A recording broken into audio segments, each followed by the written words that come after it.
Viernes 10 de julio de 1942.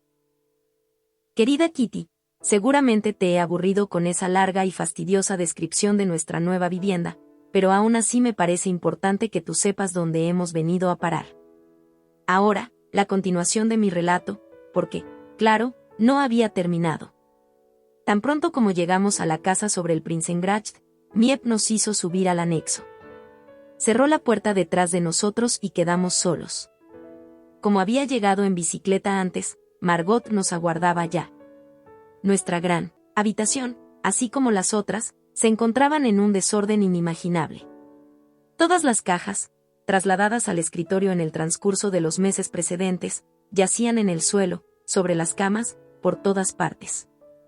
En el cuartito, ropa de cama, frazadas, etc., se apilaban hasta el techo. Había que ponerse a trabajar inmediatamente, si queríamos dormir esa noche en lechos decentes. Ni mamá ni Margot se hallaban en condiciones de cooperar, se dejaron caer sobre los colchones, agotadas y desdichadas. Mientras que papá y yo, los ordenadores de la familia, queríamos comenzar al momento. Todo el día estuvimos vaciando cajas, arreglando los armarios, poniendo orden, para por fin caer muertos de fatiga en camas bien hechas y bien limpias. No habíamos comido nada caliente en todo el día, cosa que no nos había preocupado en absoluto. Mamá y Margot se sentían demasiado cansadas y deprimidas como para comer, y tanto. Papá como yo estábamos excesivamente ocupados para pensar en eso. El martes a la mañana reanudamos el trabajo inacabado. Ella y Miep, que se ocupan de nuestro aprovisionamiento, habían ido a buscar las raciones. Papá preparó un rudimentario enmascaramiento de las luces para impedir que nos vieran desde afuera. Fregamos y lavamos el piso de la cocina. Hasta el miércoles, no tuve un minuto para pensar en la convulsión que, de la noche a la mañana, cambiaba completamente mi vida. Por fin, he encontrado un momento de tregua para contarte todo esto y para darme cuenta también de lo que me ha sucedido y de lo que puede ocurrir todavía. Tuya, Ana. Sábado 11 de julio de 1942. Querida Kitty, ni papá ni mamá ni Margot han podido habituarse aún al carillón del Westerturm, que suena cada cuarto de hora. A mí me pareció maravilloso, desde el primer momento, sobre todo de noche, cuando un sonido familiar da aliento. ¿Te interesa quizás saber si me gusta mi escondite? Debo decirte que yo misma no lo sé aún. Creo firmemente que nunca podré considerarme en mi hogar en esta casa, lo que no significa que ella sea lúgubre. Tengo más bien la impresión de que estoy en una pensión muy curiosa. Tal opinión a propósito de un escondite puede parecerte extraña, pero yo no lo veo de otra manera. Nuestro anexo es ideal como refugio. Aunque se inclina para un lado y es húmedo, no se encontraría un escondite tan cómodo en el resto de Ámsterdam y quizá en toda Holanda. Nuestro dormitorio, con sus paredes lisas, parecía desnudo, gracias a papá, que con antelación trajo mis fotos de artistas de cine y mis postales, pude poner manos a la obra. Con cola y pinceles, y he ilustrado profusamente mi cuarto. Queda mucho más alegre, y cuando lleguen los Van Daan, veremos lo que se puede hacer con la madera del desván, acaso sea posible sacar de ella algunos armaritos y estantes. Mamá y Margot se han repuesto un poco. Ayer, por primera vez, mamá se sintió lo suficientemente bien como para hacer una sopa de arvejas, pero, charla que te charla, se olvidó de ella, a tal punto que fue imposible arrancar de la cacerola las arvejas carbonizadas. El señor Cufius me ha traído un libro, Boek Bordejueg. Anoche, los 4 fuimos a la oficina privada para oír la radio de Londres. Yo estaba tan preocupada pensando que alguien pudiera oírla, que literalmente supliqué a papá que volviéramos arriba, al anexo. Comprendiendo mi angustia, mamá subió conmigo. También en otros casos tenemos mucho miedo de ser oídos o vistos por los vecinos. Confeccionamos cortinas el primer día de nuestra llegada. No son cortinas propiamente dichas, compuestas como están de retazos de tela diferentes en cuanto a la forma, el color, la clase y el diseño. Papá y yo cosimos estos retazos con la torpeza de los profanos en el oficio.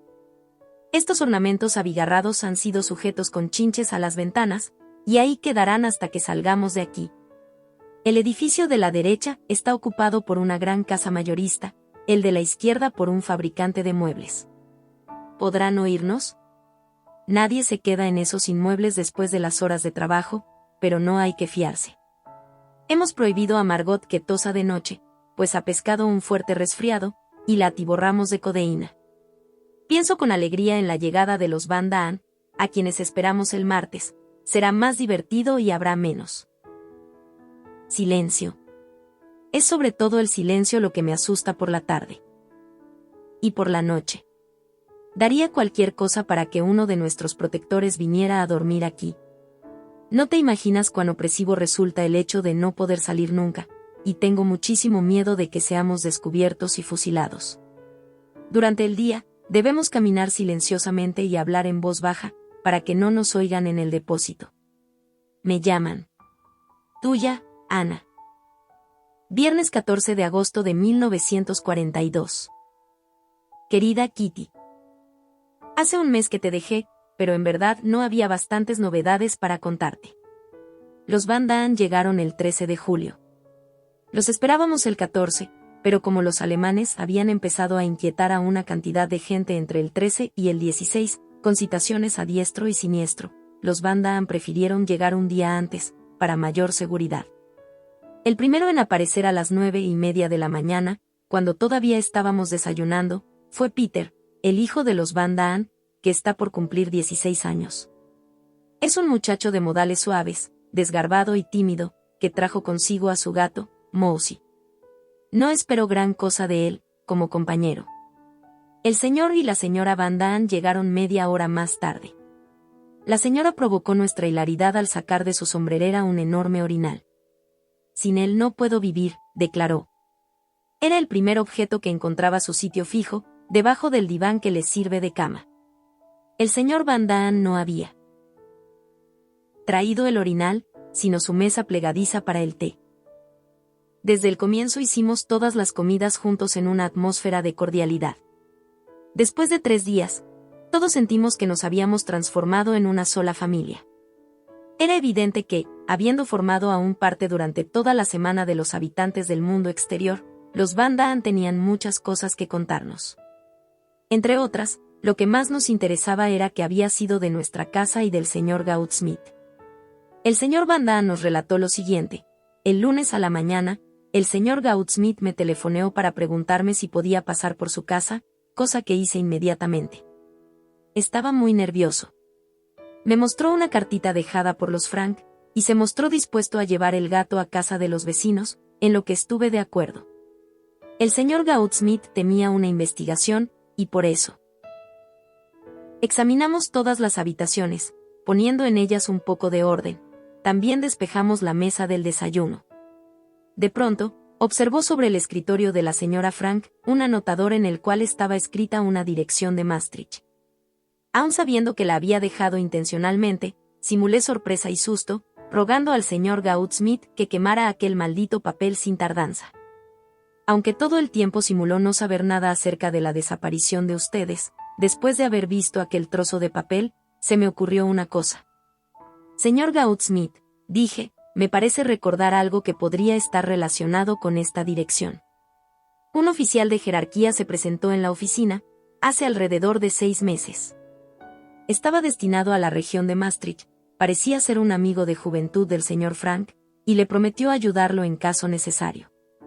Dije que, según todas las probabilidades, aquel oficial había debido mantener su palabra, facilitando de una u otra manera el paso de la familia Frank a Suiza, a través de Bélgica.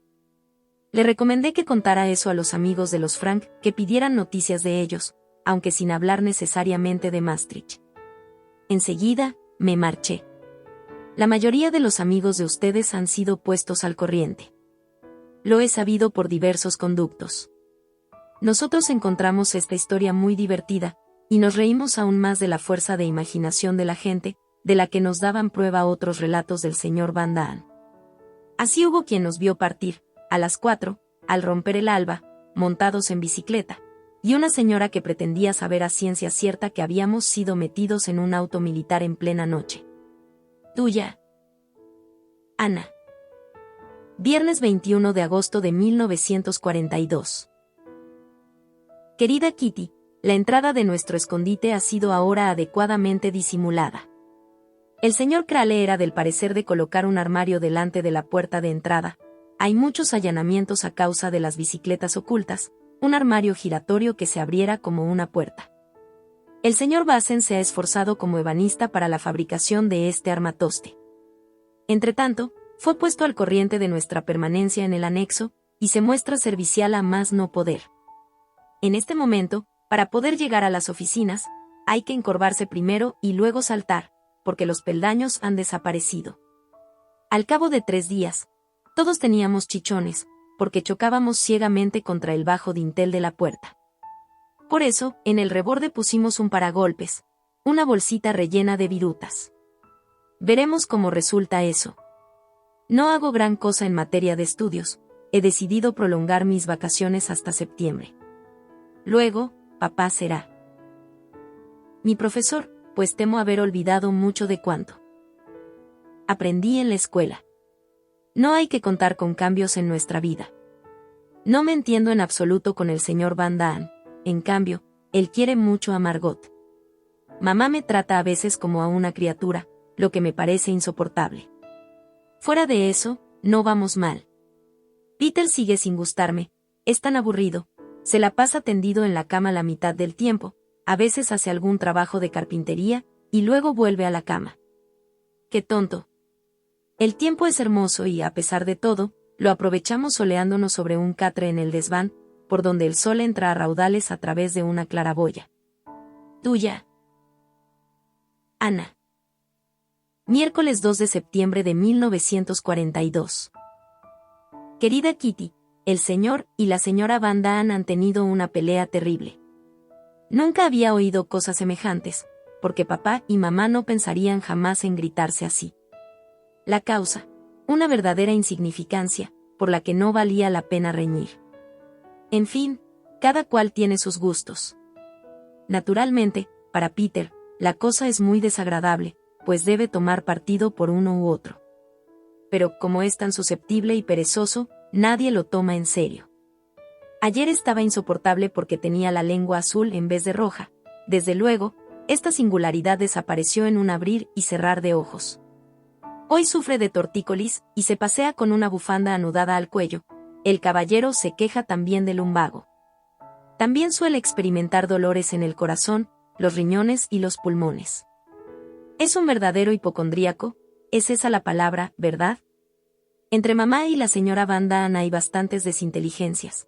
Existen, desde luego, razones para ello. Te daré un ejemplo.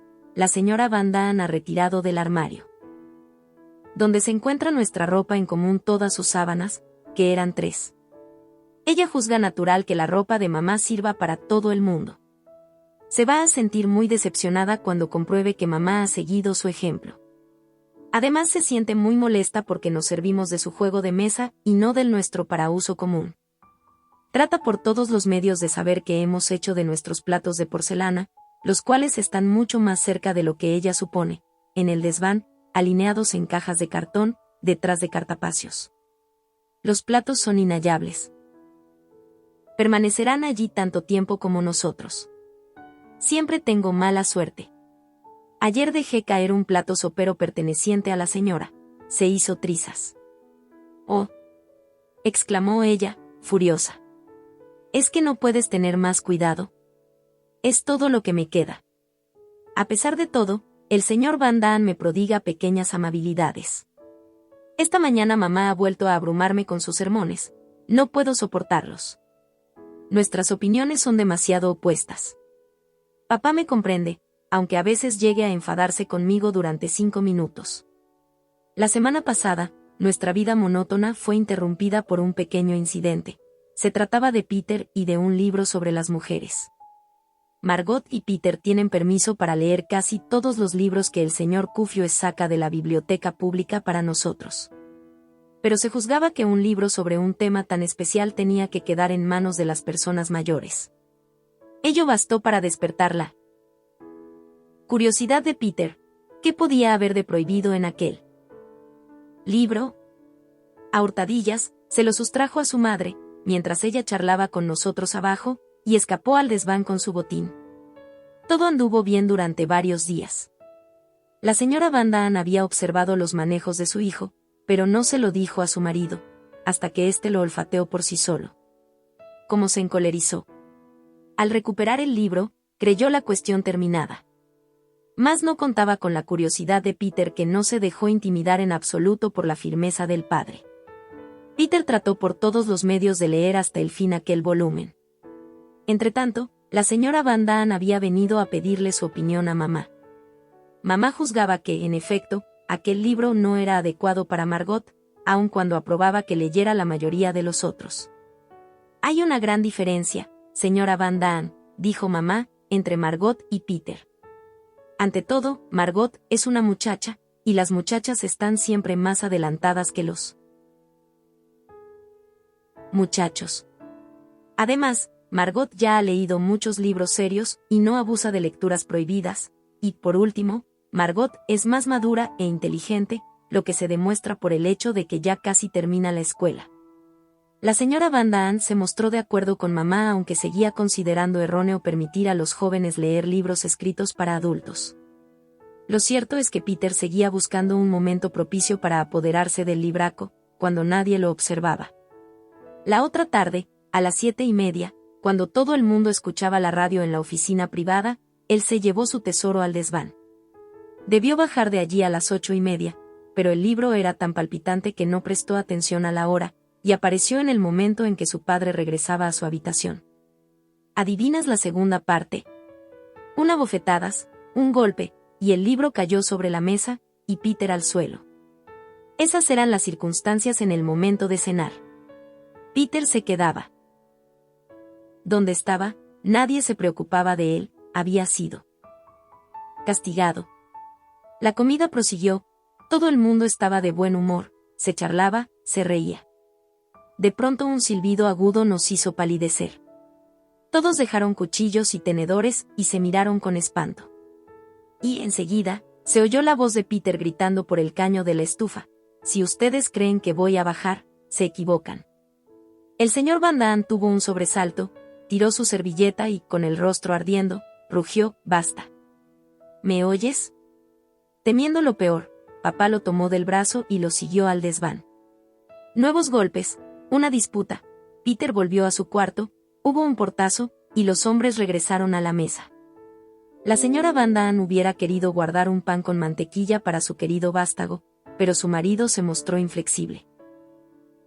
Si no se disculpa inmediatamente, pasará la noche en el desván. Hubo protestas de parte de todo el resto, pues considerábamos que privarle de cenar era ya suficiente castigo. ¿Y si Peter se resfriaba, a dónde irían a buscar un médico? Peter no se disculpó y volvió al desván. El señor Van Daan resolvió no ocuparse más del asunto. Sin embargo, a la mañana siguiente pude comprobar que Peter había dormido en su cama. Lo que no impidió que, a las 7, volviera a subir al desván. Fueron menester las persuasiones amistosas de papá para hacerlo bajar.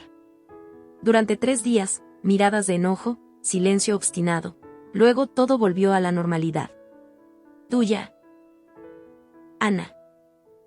Lunes 21 de septiembre de 1942.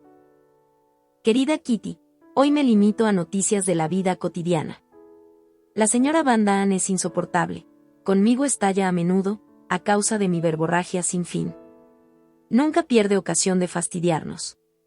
Su última manía es la de no lavar las cacerolas. Si hay algunas sobras, las deja dentro, en lugar de ponerlas en un plato de vidrio como nosotros solemos hacer, y todo eso se estropea. Y cuando a Margot le toca el turno de lavar la vajilla y encuentra 7 utensilios para fregar, la señora le dice, despreocupadamente: «Vaya, Margot, tienes trabajo para rato». Papá y yo hemos hallado un modo de entretenernos. Me ayuda a establecer mi árbol genealógico paterno. Sobre cada miembro de la familia me cuenta una breve historia, y eso me hace sentir mi ancestro. El señor Cufioes me trae libros cada 15 días. Me entusiasma la serie Job Tereul. Todo cuanto escribe Sissy Van Markveld me gusta sobremanera. He leído Alegría de Estío por lo menos 4 veces, y las situaciones burlescas siguen haciéndome reír. He reanudado mis estudios. Me esfuerzo mucho con el francés, y cada día empollo 5 verbos irregulares. Peter la ha emprendido con el inglés, con enormes suspiros. Acaban de llegar algunos libros de texto. Yo había traído una provisión de cuadernos, lápices, gomas y etiquetas. Escucho a veces la audición holandesa que transmiten desde Londres. El príncipe Bernardo acaba de hablar. La princesa Juliana tendrá otro hijo en enero, anunció. Me he alegrado. Aquí se sorprenden de que tenga tanta simpatía por la familia real holandesa. Hace algunos días, los mayores juzgaban que, al fin y al cabo, yo no era tan tonta. Aquel mismo día, tomé la firme resolución de trabajar más. No quisiera volver a encontrarme en la misma clase a los 14 o 15 años. Enseguida se mencionó el hecho de que casi todos los libros de los mayores me estaban vedados. Mamá lee en este momento, Giren, Brouwenennekten, pero a mí me lo han prohibido. Primero tendré que madurar más, como mi talentosa hermana, que ya leyó esa obra. Se ha hablado también de mi ignorancia. Yo nada sé de filosofía ni de psicología. Quizás sea menos ignorante el próximo año. Acabo de consultar en el diccionario estas difíciles palabras. Compruebo algo alarmante. No tengo más que un vestido de mangas largas y 3 chalecos para el invierno. Papá me ha permitido tejer un suéter blanco con lana de oveja, la lana no. Es muy bonita, cierto, pero su calor será una compensación. Tenemos más ropas nuestras en casa de otras personas. Lástima que no podamos ir a buscarlas antes de que termine la guerra, y aún así, quién sabe si las recuperaremos. Hace un momento, apenas terminaba de escribir sobre la señora Van Daan, ella tuvo la ocurrencia de entrar en la habitación. Tac. Diario cerrado. ¿Qué, Ana? ¿No me permites ver tu diario? Me temo que no. Vamos. ¿Ni siquiera la última página? No, ni siquiera la última página. Me ha dado un buen susto. En esa página ella no aparecía nada favorecida. Tuya. Ana. Viernes 25 de septiembre de 1942. Querida Kitty, ayer estuve de visita en casa de los Van Daan para charlar un poco. Es algo que hago de vez en cuando. A veces se pasa allí un momento agradable. Entonces, se comen bizcochos antipolillas, la caja de lata la guardan en el armario que está lleno de bolas de naftalina, y bebemos limonada. Hablamos de Peter. Les dije que Peter me acariciaba a menudo, y que a mí me gustaría que dejara de hacerlo, pues me desagradaban tales demostraciones de parte de los muchachos. Con entonación paterna, ellos me preguntaron si en realidad yo no podía encariñarme con Peter, porque, según dijeron, él me quería mucho. Ah, sí, pensé, y dije, oh, no. Dije también que por momentos Peter me parecía un poco torpe, pero que probablemente era tímido, como todos los muchachos que no estaban acostumbrados a alternar con chicas. Debo decir que el Comité de Refugiados, sección masculina, se muestra bastante ingenioso. Te relataré lo que han inventado para dar noticias nuestras al apoderado de la Travis, el señor Van Dijk, que ha guardado secretamente algunos de nuestros objetos personales, y es amigo nuestro. Enviaron una carta mecanografiada a un farmacéutico, cliente de la casa, que vive en la Zelandia Meridional, adjuntando a la carta un sobrescrito por papá con la dirección de la oficina. El farmacéutico se sirve entonces de ese sobre para enviar una respuesta. Tan pronto como ella llega, sustituyen la carta del farmacéutico por un mensaje manuscrito de papá dando señales de vida. La carta de papá, que ellos enseñan entonces al señor Van Dijk, parece haber pasado de contrabando por Bélgica y mandada vía Zelandia. Este puede leerla sin sospechar de la treta. Se ha elegido Zelandia porque es limítrofe de Bélgica, y además, porque no se puede ir allí sin permiso especial, de manera que Van Dijk no podría comprobar si realmente estamos allí. Tuya. Ana, domingo 27 de septiembre de 1942. Querida Kitty. Acabo de tener una gran discusión con mamá, lo siento, pero no nos entendemos muy bien. Con Margot tampoco marchan las cosas. Entre nosotros no suelen darse el tipo de estallidos que hay en el piso de arriba, que son bastante desagradables. Estas dos naturalezas, la de mamá y la de Margot, me son totalmente extrañas. En ocasiones comprendo mejor a mis amigas que a mi propia madre. Es una lástima. Discutimos con frecuencia problemas de posguerra, por ejemplo, cómo debe uno dirigirse a los sirvientes. La señora Van Daan está, una vez más, de insoportable humor. Es muy caprichosa, y guarda lo suyo bajo llave cada vez con mayor encarnizamiento. Mamá podría responder a la desaparición de un objeto Frank con la de un objeto Van Daan. Así aprendería. Hay personas que se complacen en educar hijos ajenos, además de los propios. Los Van Daan pertenecen a esta categoría. No se ocupan de Margot, ella es la cordura, la delicadeza y la inteligencia personificadas. Pero, al parecer, yo tengo defectos suficientes para las dos. Más de una vez sucede que, a la mesa, vayan y vengan palabras de censura y respuestas insolentes. Papá y mamá me defienden con energía, sin ellos, yo ya habría desistido. Aunque mis padres no cesan de reprocharme mi charla excesiva, recomendándome que no me entrometa en nada y sea más modesta, fracaso con frecuencia. Y si papá no se mostrara tan paciente conmigo, hace tiempo que habría abandonado toda esperanza de satisfacer a mis padres, cuyas exigencias, sin embargo, no son a tal punto difíciles de atender. Si se me ocurre servirme poca verdura, que detesto, y tomar más patatas, los Van Daan, sobre todo la señora, protestan, dicen que he sido demasiado mimada. Vamos, Ana, sírvete un poco más de verdura. No, señora, gracias, digo yo, las patatas me bastan. Las verduras son buenas para la salud. Tu madre lo dice también. Vamos, come un poco más, insiste ella, hasta que papá interviene para aprobar mi negativa. Entonces, la señora estalla, había que ver lo que sucedía en nuestra casa. En nuestra casa, por lo menos, sabíamos educar a los hijos. ¿Llaman ustedes educación a eso? Ana está terriblemente consentida. Yo no lo permitiría nunca, si Ana fuera mi hija. Es siempre el comienzo y el final de sus peroratas. Si Ana fuera mi hija, afortunadamente, no lo soy. Volviendo a este tema de la educación, un incómodo silencio siguió a las últimas palabras de la señora Van Daan. Luego, papá repuso, yo considero que Ana está muy bien educada. Hasta ha aprendido a no contestar a sus largos sermones.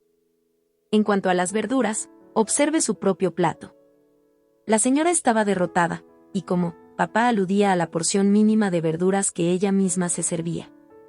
Se cree, sin embargo, con el derecho de cuidarse un poco, porque sufre del estómago, se sentiría molesta si comiera demasiada verdura antes de acostarse. De cualquier modo, que me deje en paz y cierre la boca, así no tendrá que inventar excusas estúpidas. Es gracioso verla enrojecer por cualquier pretexto. Como a mí nunca me ocurre, ella se molesta bastante. Tuya. Ana, lunes 28 de septiembre de 1942. Querida Kitty, ayer no alcancé a relatarte otra pelea más, a la que también quería referirme. Pero, antes otra cosa. Me parece extraño que las personas mayores regañen tan fácilmente por cualquier minucia. Hasta ahora he creído que eso de pelearse era cosa de niños, y que con el tiempo se dejaba de hacer.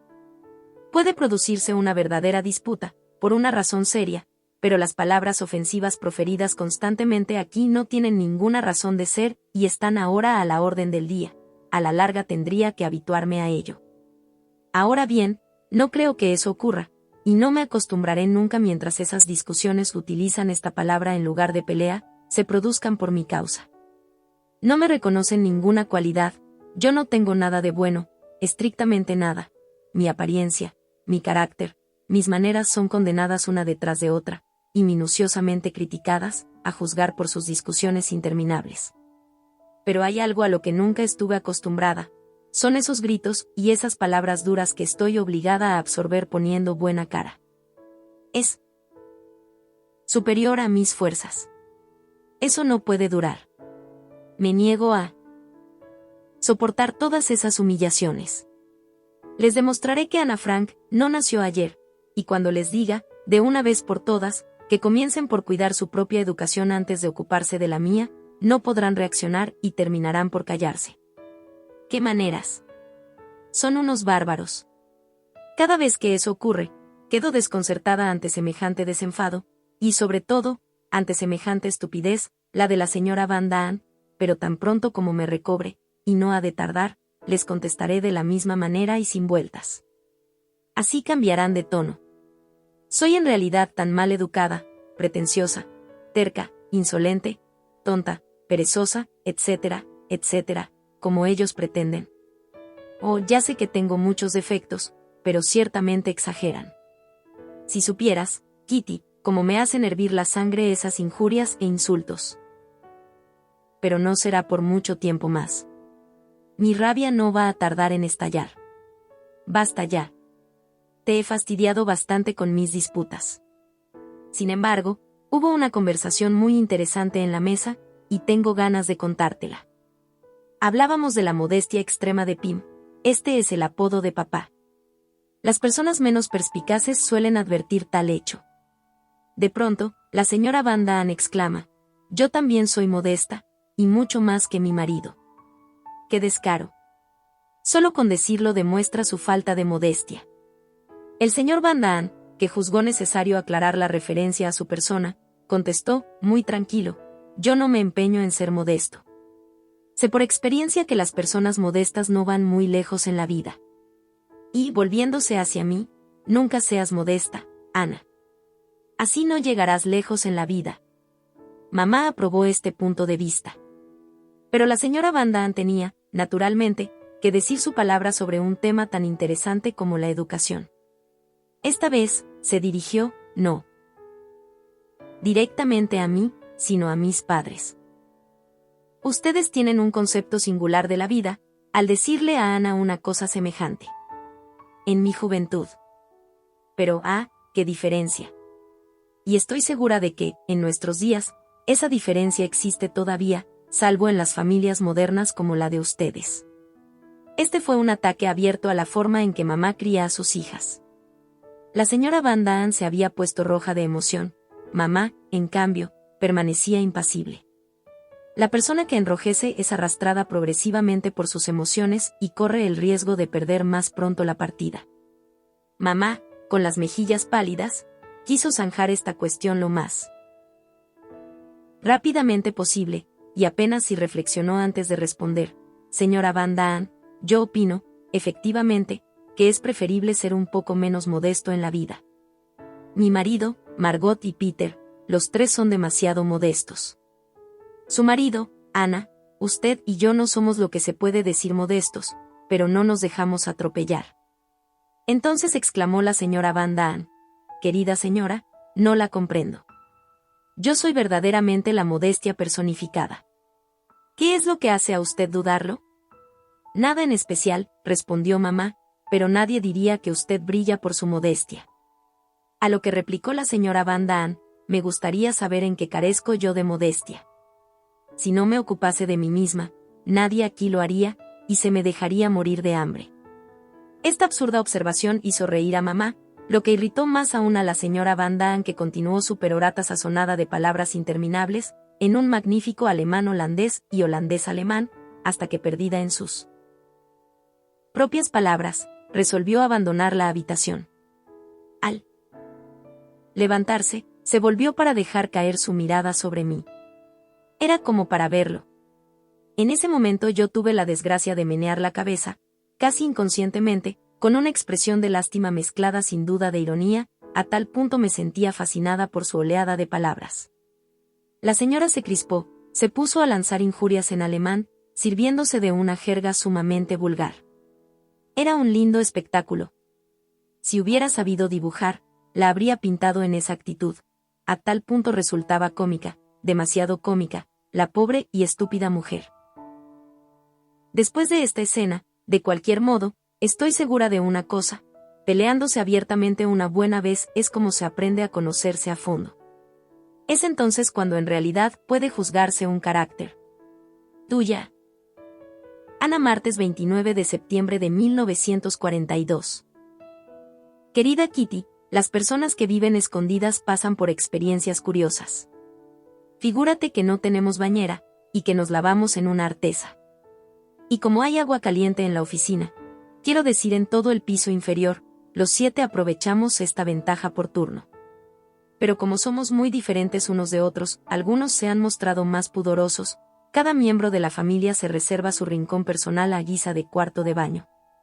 Peter se da el suyo en la cocina, a pesar de la puerta vidriera. Cuando piensa bañarse anuncia durante media hora que no habrá que pasar por delante de la cocina. Esta medida le parece suficiente. El señor Van Daan se toma el suyo en la alcoba. La seguridad de lavarse en su cuarto le compensa el fastidio de subir el agua al tercer piso. La señora Van Daan simplemente no se baña por el momento, está esperando hallar el lugar más adecuado. Papá ha elegido la oficina privada como cuarto de baño, y mamá la cocina, detrás de la pantalla de la estufa. Margot y yo nos hemos reservado la oficina de delante. Se bajan las cortinas todos los sábados por la tarde. La que aguarda su turno espía, por una estrecha rendija, a la extraña gente de afuera que va y viene. Desde la semana última, mi cuarto de baño dejó de agradarme, y me puse, pues, a buscar una instalación más cómoda. Peter me dio una buena idea: colocar la tina en el espacioso WC de la oficina. Allí puedo sentarme, hasta encender la luz, cerrar la puerta con llave, hacer correr el agua sucia sin ayuda de terceros, y estoy al abrigo de miradas indiscretas. El domingo utilicé por primera vez mi nuevo cuarto de baño, y resulta cómico decirlo, lo juzgo el más práctico de todos. La semana pasada, los plomeros trabajaron en el piso de abajo en la conexión de agua que debía ser llevada del WC de las oficinas al corredor. Esta transformación está destinada a impedir que se forme hielo en las cañerías, para el caso de que tengamos un invierno riguroso. Esta visita de los plomeros nos resultaba muy desagradable. No solo no había que tocar los grifos del agua durante el día, sino que tampoco podíamos usar los WC. Quizá no sea muy delicado contarte lo que hicimos, pero no soy tan remilgada como para no hacerlo.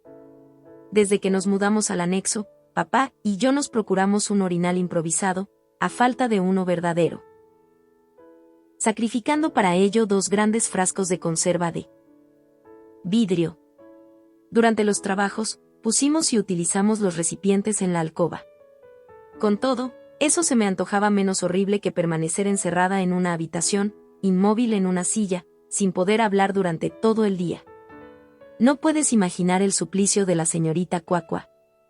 Ya durante las horas de trabajo no hacemos más que cuchichear, pero no hablar en absoluto y no moverse es 100 veces más horrible. Después de 3 días de este régimen, me sentía entumecida y tenía el trasero duro y dolorido. Afortunadamente, unos ejercicios físicos antes de acostarme me procuraron un cierto alivio. Tuya, Ana. Jueves 10 de octubre de 1942. Querida Kitty, ayer tuve un miedo terrible. A las 8 sonó el timbre con persistencia. Solo se me ocurrió una cosa, que eran ellos. Pero todo el mundo afirmó que solo se trataba de mendigos o del cartero, y me tranquilicé. Los días se vuelven muy tranquilos. Lewin, un joven químico y farmacéutico judío, trabaja en la cocina de las oficinas para el señor Krale. Conoce bien el edificio, por eso tememos que un día se le ocurra subir para ver el antiguo laboratorio. Permanecemos inmóviles y silenciosos como ratas en su escondrijo. ¿Quién habría podido sospechar, hace 3 meses, que Ana Azogue sería capaz de quedarse quieta en una silla durante horas y horas, sin moverse? El 29 fue el cumpleaños de la señora Van Daan. Aunque no haya podido festejárselo en gran forma, se la agasajó con flores, regalitos y comida extra. Los claveles rojos de su marido parecen ser una tradición familiar. Hablando de ella, te diré que su constante coqueteo con papá me fastidia sobremanera. Le acaricia la mejilla y los cabellos, se levanta la falda por sobre la rodilla, se hace la chistosa, todo para atraer la atención de Pim. Por suerte, él no la juzga bonita ni ocurrente, y no se presta a ese juego. Por si no lo sabes, soy bastante celosa por naturaleza, y eso me resulta insoportable. Mamá no intenta conquistar al señor Van Daan, y yo no he vacilado en decírselo a su mujer. Peter es capaz de hacer reír de vez en cuando. Ambos sentimos predilección por los disfraces, y eso el otro día fue causa de una gran hilaridad general. Él apareció con un ajustado vestido de cola perteneciente a su mamá, y yo, con su traje. Él, con un sombrero de mujer, y yo con una gorra. Los mayores rieron hasta saltárseles las lágrimas. Nosotros también. Nos divertimos de veras. Ellie compró en la tienda de Bijenkorf faldas para Margot y para mí.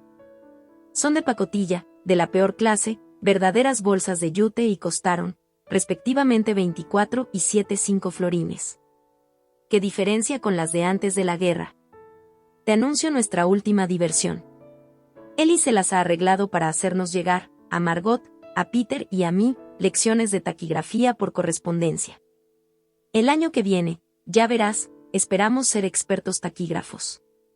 De cualquier modo, yo me siento muy importante pensando que estoy aprendiendo seriamente esa especie de código secreto. Tuya, Ana.